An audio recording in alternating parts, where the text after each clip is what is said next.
Deputy Speaker. I'd also like to thank the Backbench Business Committee for allowing this really important debate.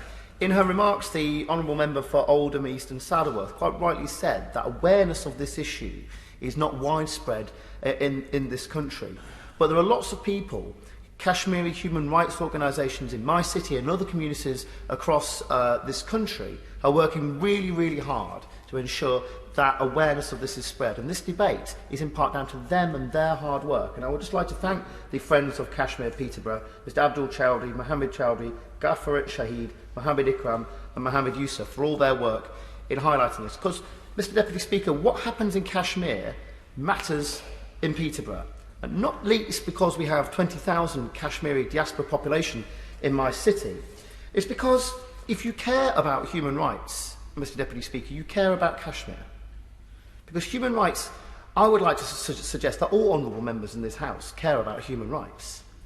But if that is your concern, then I would ask you reflect what goes on in Kashmir and care about murder, about torture, about rape and all the other atrocities that are going on in Indian-occupied Kashmir. And I know my honourable friend, the member for Dewsbury, my honourable friend, the member for Hyndburn, my honourable friend, the member for Stoke-on-Trent North, who can't be here today, care deeply about these issues as well. Because in another world, Mr Deputy Speaker, I'm also the chair of the All-Party Parliamentary Group on British Muslims.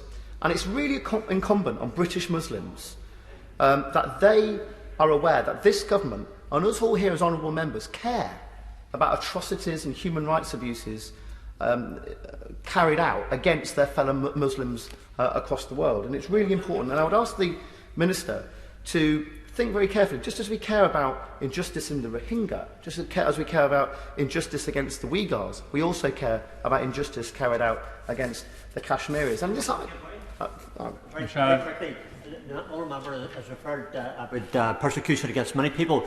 There's an anti-Christian violence in Kashmir as well. Just to remind them of that, Christians have their churches burnt, conversions of Christians by brutal force, physical and sexual violence, rape and murder. So when it comes to equality, Christians need the equality in Kashmir as well.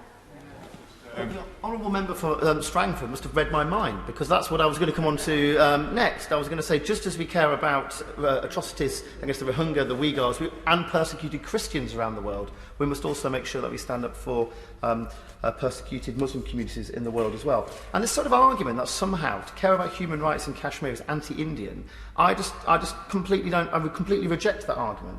Yeah, India is the 7th largest country in the world by land area.